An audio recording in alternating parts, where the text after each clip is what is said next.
And everybody, welcome back. It's James Bouligny with COVER1. This is the official post-game show. We're running it a little differently this year. We tried out during the playoffs last year, and it worked out pretty well because I got to go cover some games, and it just means more games that we can bring to you. We had all of our guys out last night. Ryan Chadwick was in Abilene for the Central game. Paul Harris and Ashton were at San Angelo Stadium for Lakeview and Fort Stockton. I went out to Wall and covered the Wall-Mason game, and I went to Pretty on Thursday to go cover Gordon and Richland Springs, and our man Ernesto was out at Grape Creek. We're going to start with Lakeview. Thank goodness football is back. I've been starving for some football, and these Lakeview Chiefs, boy, they were hungry for a win, and they had a hankering for that end zone, and they sure did get a great win over Fort Stockton. We're going to get into highlights right now. Pride of the North Side taking on the Fort Stockton Panthers at San Angelo Stadium. There's the Panthers quarterback Jerry Diaz. The quarterback keeper up the middle for 22 yards, puts Fort Stockton up 7-0. Lakeview possession, and they're going to find Isaiah Rios out in the flat, who takes it up 36 yards for the score. Still trailing, though, 7-6 midway through the second. But this one puts them ahead. This is Alviso finding Braylon White there at that front corner of the end zone. Touchdown, 14-7. Kentrell Johnson had a 95-yard interception, make it 21-7 at halftime. And then here in the third quarter, Alviso is going to find Christopher Rodella for a 15-yard score. Lakeview leads 28-7 at this point. They would go on to win 42-7. All right, the Pride of the North Side, Lakeview High School. Way to go, guys. Congratulations on your big win. Let's keep things rolling. And don't forget, Shelbourne Financial provides you with accounting and financial services with a personal touch. They'll help you with all your bookkeeping, tax returns, employee relation needs, and more. Shelbourne Financial, located at 3177 Executive Drive in San Angelo. Now to Central. Didn't quite go their way up in Abilene, but still first-year quarterback, new quarterback in the system. They lost Squeaky English to graduation, and they have a bunch of weapons who came back, but I think he's a sophomore quarterback, Micah Smith. And if you kind of remember, it might have been some controversy because who's going to be quarterback, Micah Smith or Colton Hill. I think this was one of those situations where you're just trying to get all of your best athletes on the field. And Colton Hill is back at receiver. He's back from an injury. And our man Ryan Chadwick has the highlights. We're going to cut right to it right now. Here you have it.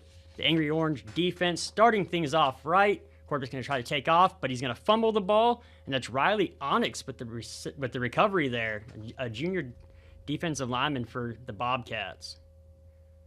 Central possession, Zay Johnson's going to get outside, get up the field, and he's going to get tackled just short of the end zone there, but that sets up a Micah Smith touchdown.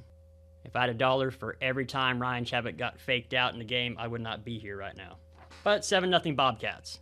Here we are, Eagles ball, about 6.5 left. And Mason Van Sickle with the hit stick there. We did a preview on him. He's one of the senior leaders of that defense. Defense was playing their hearts out in that first quarter. But number 9, Abilene is number 9 for a reason. The Eagles are now leading 35-7, but it's the Central ball, and Smith takes it up the sideline for a 49-yard score to make it 35-14. 57 seconds left. Zay Johnson's going to pound through the line, in for the score to make it 42-21. Abilene, here's Coach Smith after the game. Bobcats, Mark Smith, after the tough loss against Abilene High. Coach, obviously not the result we wanted, but saw a lot of good things out of the defense tonight and in that second half out of the offense. Talk about your team tonight. Well, I mean, I look at what jumps off the page at me, 2 non-offensive touchdowns that they scored, and then a long run, on the last play of the half where he was bottled up back there. I mean, in my mind, that's 21 points, but in a game like this, that's a good team. You cannot make mistakes against. That's why they're state ranked. They're good. They're veteran. They got everybody back. It was hard running the ball against them tonight. We knew that. They play a shell of a coverage where they, make you throw it underneath quite a bit. So, the 2 non-offensive touchdowns really bother me. I'm irritated, by that. That should never, ever happen in a game if you want to be competitive and play against good people. The effort of our guys was great. I thought the effort was good, but you cannot make mistakes against quality opponents like that and win, and we got to play mistake-free football to do it. I like the makeup of our team. We got a lot of work to do to get better, and we will. All right, thank you, Coach. Thank you. All right, some words there from Coach Smith. Makes a lot of sense. Hey, you give up 3 touchdowns to a number 9 team. You're not going. If you give 3 touchdowns to any team, you're probably not going to going to come away victorious. But, hey, again, sophomore quarterback, they'll be all right. They'll figure it out. They have Amarillo here next week. And before we go any further, here's a word from the ArcLight. College football and live Texas country music every Saturday. Enjoy 3 big college games followed by live music every Saturday at the ArcLight Bar and Grill inside the Clarion Hotel at 441 Rio Concho Drive. This Saturday is Ronnie and the Redwoods following the Oklahoma versus Michigan game at around 10 p.m. It's the Texas Country Tailgate every Saturday at the ArcLight Sports Bar and Grill inside the Clarion Hotel located at 441 Rio Concho Drive in San Angelo. All right, I went to Pretty on Thursday to go cover Richland Springs and Gordon. Gordon, of course, is the 2-time defending state champions, and Richland Springs has a storied history that I think they won 9 state championships. Great athletes all over the field. Striker Reed, Rye Reed, Braylon Walters, and then for Richland Springs, you had Billy Perry, Cohen Etheridge, the Deeds brothers. It was just a great 6-man game, and I couldn't think of a better way to start off West Texas football than with a 6-man football game. If you've never been to one, go see one. They're incredibly fun. Scoring can be 100 to 100. It's insane and pretty beautiful little town nestled up there in the hills of the heartland. Let's just go ahead and get right into highlights. All right, here you go. This is formation pass number 1. Walters Pass caught by Braden Walters. with the catch, gets upfield, in for the score. Gordon leads 8-0 with about 8 minutes left in the first quarter. Here you go, Coyotes ball. Ethan Deed scrambles out and finds Cohen Etheridge, who went over the defender to grab that. A little unnecessary there, but fantastic grab by the young man. Same drive, 5-ish minutes left in the first quarter. Billy Berry chunks it deep for Etheridge down the field. He gets tackled just short of the goal line. But great catch there. Here we go. On the goal line, they're going to hand it off to Evan Reeds, who pounds his way in for the score. But Gordon still leads 8-6. All right, Longhorn football here.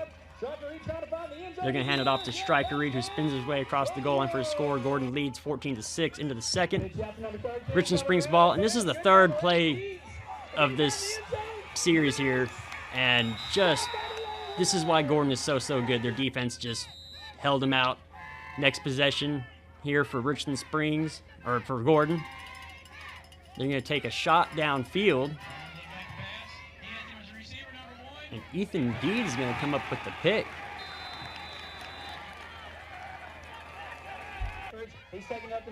But 6:28 left, and Aiden Schenk says, anything you can do, I can do better. And he picks the ball and takes it in for the score. Gordon now leads 22-6. All right, next Gordon possession.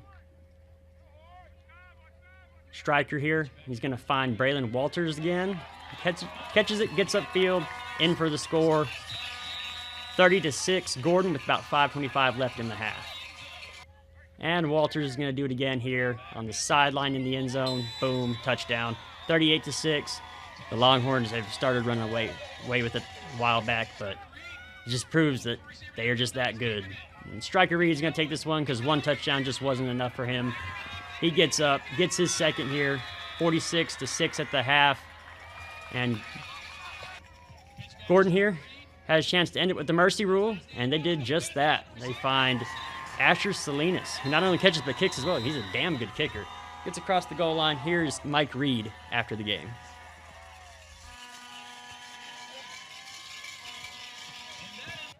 All right, everybody, we're here with Coach Mike Reed. The Gordon Longhorns just beat Richland Springs 52-6. Coach, first off, first win of the season. How's it feel? Well, I really like that we were able to kind of start the season off with somebody that's so traditionally rich like that really kind of made us come out of the gate in 2 days and lock our summer preparations and kick things off to start the season and being in really playoff shape and really in playoff playbooks and things like that. So, it was nice to have such an opponent like them to be able to kind of mentally get us ready too. Was that the thought process when you put them on the schedule, just to just to get that look early on and give your kids a jump start? Or? To be honest with you, we had the game open and they reached out and we just kind of communicated. It wasn't something that either one of us were seeking out to do. We just both needed a game. And obviously Coach Etheridge, knew kind of the expectations for us, but he really wanted to be able to challenge his kids early to know what they're going to do, because they're going to obviously be a team that's going to be competing for a state championship. Yes, sir. And while everybody might be talking about the offense did incredible. Your defense was outstanding on the goal line. You had 3 straight plays where you stuffed Richland Springs.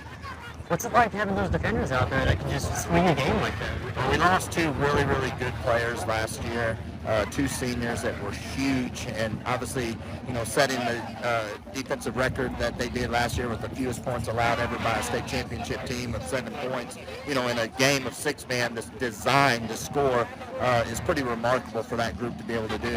So we had a lot of kind of question marks coming in, being able to replace those guys, and I think they really kind of stepped in early in the game and kind of set the tone. All right, Coach, this is for everybody who's never seen a 6-man game. Some people have never been to one, some people don't even know what it is. What do you love about 6-man football? Well, I just think, for this, for the people that like social media in the sense of they scroll through their TikToks real fast and go through a lot of things, I think for people that enjoy up-tempo and fast motion games and things like that, the action's all over the place, 6-man football is the place to be. All right, Coach. Again, this has been Mike Reed, coach of the Gordon Longhorns. Congratulations, Coach. Thanks. All right, there you have it. Mike Reed himself. I guess next time we'll see y'all will be AT&T Stadium. And don't forget, every school probably has some sort of haircut policy. So if you're in San Angelo or the surrounding area, go down to Kicking Cuts, located at 4238 Sherwood Way. Across the street there from Buffalo Wild Wings. They can take care of your haircuts, hair products, whatever you need. All right, now we're going to go into Wall. This game I was at had a little lightning delay, but the Wall Hawks came out and they picked up right where they left off last season, and kind of a little luck in the run game. So let's just go ahead and get to the highlights right now. All right, first play of the game. Pack of punches is going to get to York for a sack, but personal foul comes in. I think it was after the play. Here you go. 8:29 left. York is going to find Hagen Barbie, who gets upfield, in for the score. First score of the season for the Hawks. And here's the 2-point conversion here. They roll out, and he's just going to find Barbie again. 8-0 Hawks. All right, 5:11 left Hawks football. York hands off to Jagger Thompson, who takes it upfield, nearly scores. Good awareness there, try to stretch across the goal line, but on the one. And the Hawks coaching staff here is just going to figure Jagger got us here. Might as well let him finish it. Gonna hand it off, get in for the score. Hawks now lead under 5 minutes left in the first, 14-0. 2:26 left. York's gonna take the snap. He's gonna look down the sidelines, and he's gonna find Reed Robertson for the touchdown, 47 yards, 21-0 Hawks. Whoever shot that probably needs a raise. All right.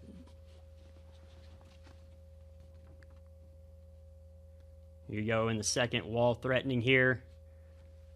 And they're just going to hand it off to Brady Neal, Neal, who will go around the edge, get up inside the pylon, and extend the Hawks' lead 28-0. Here you go, the Mason punt on the next drive, right to Kellen Oliver. He's going to take it upfield. Dangerous in every aspect of the game here. Here you go. York takes a snap, finds Bryson McFarden for a touchdown across the middle. Hawks up 35-0 at halftime. And after the half, Mason has the ball. They fumble it on the handoff. Hawks recover. They go on to win 47. Listen to this hit real fast, though.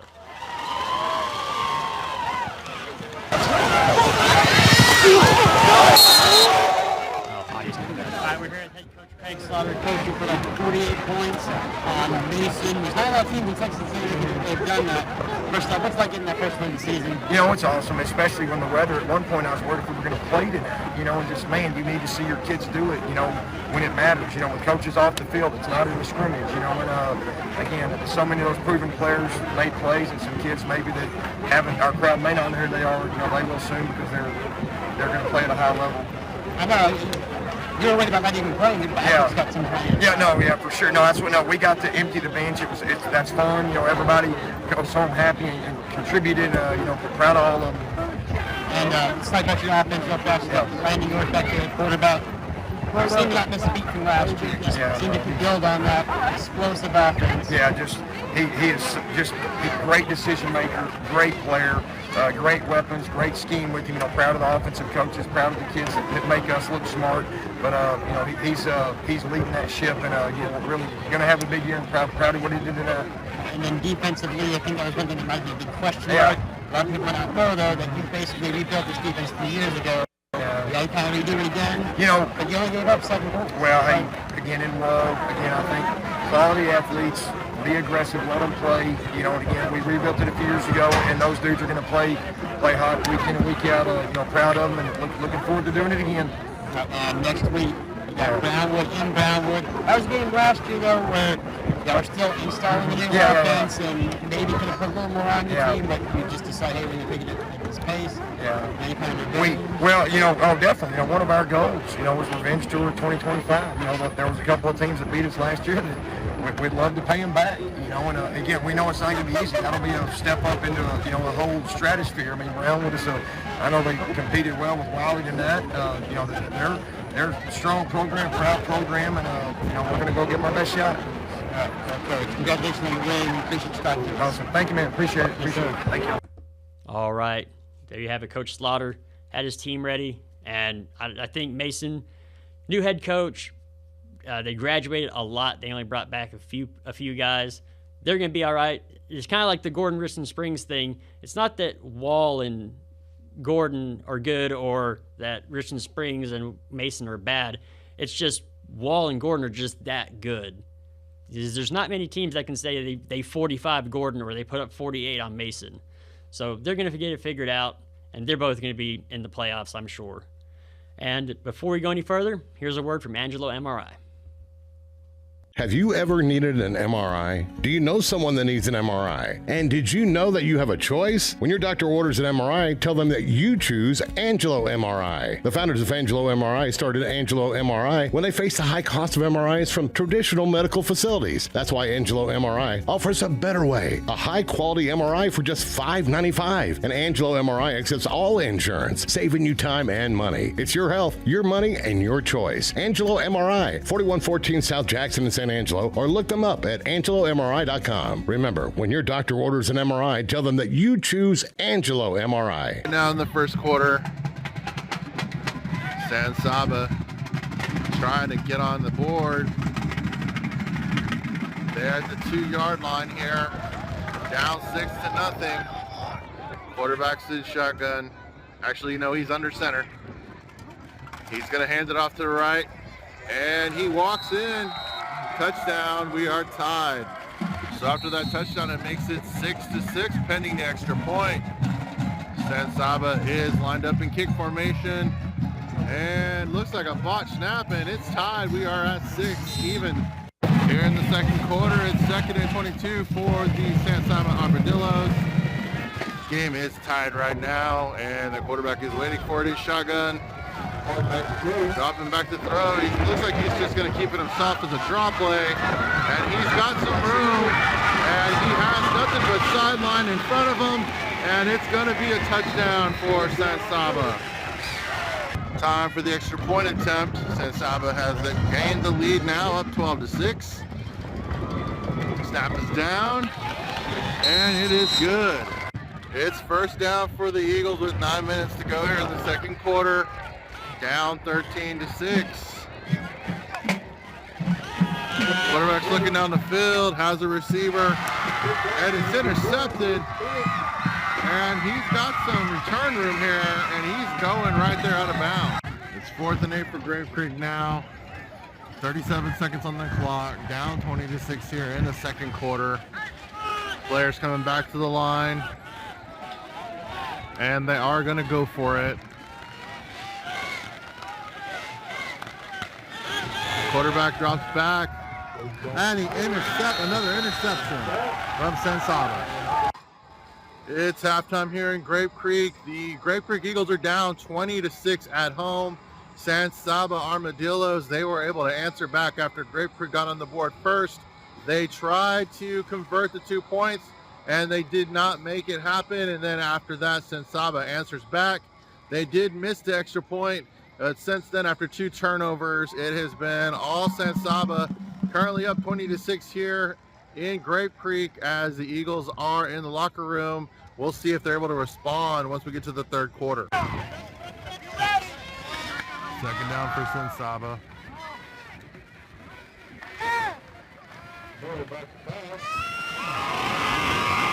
And he just gets to the end zone.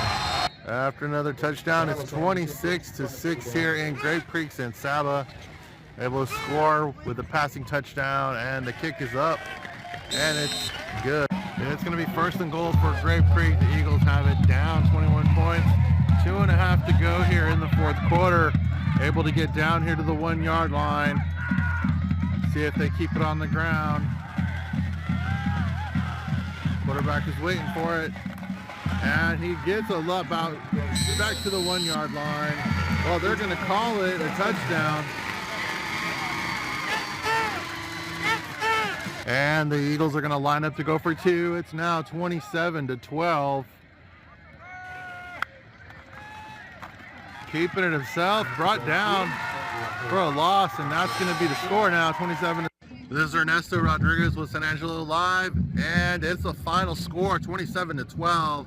The Grape Creek Eagles at home were defeated by the San Saba Armadillos. The first quarter, they were able to get on the board, up 6-0 after a failed 2-point conversion. San Saba answered back. They're able to get on the board. They missed their extra point, but after 2 turnovers by Grape Creek here, San Saba just was not stopped. There was pretty much a late score by the Eagles. That's where we got to 27-12. But they did not get that 2-point conversion and tried the onside kick. It's the first week of this season, and that's the wrap today here from Grape Creek. The Eagles fell 27-12 at home, and that's all. All right, we're going right into scores.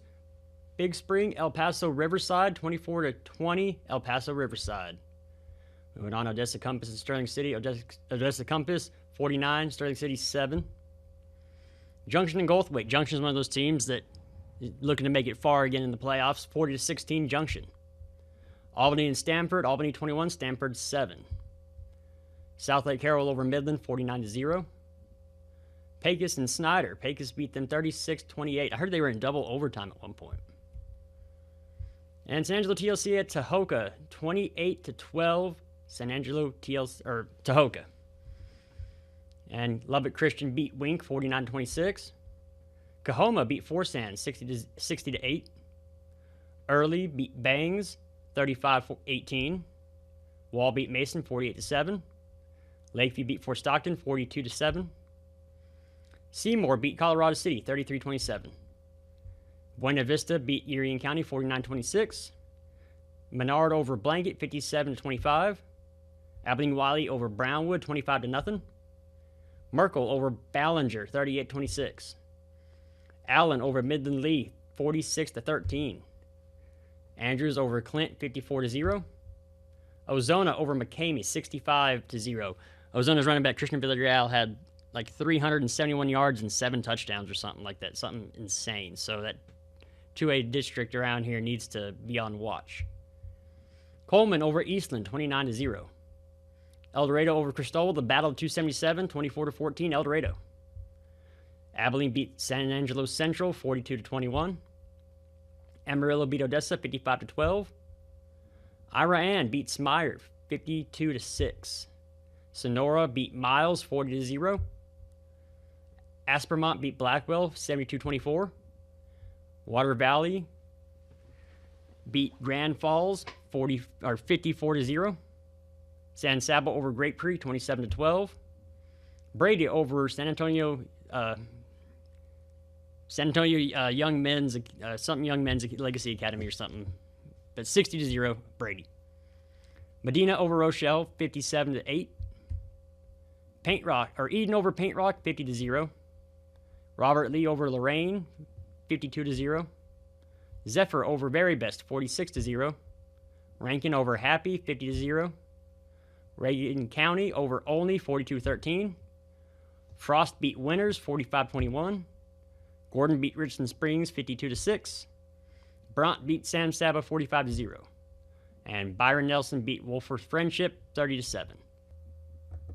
All right, everybody, that about does it for me. It won't always be this late. Just had a little trouble going on. I'm going to figure out what's wrong with the audio on those interviews.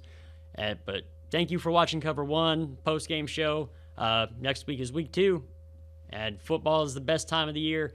I'm a little sore from running around on football fields, but I wouldn't have it any other way.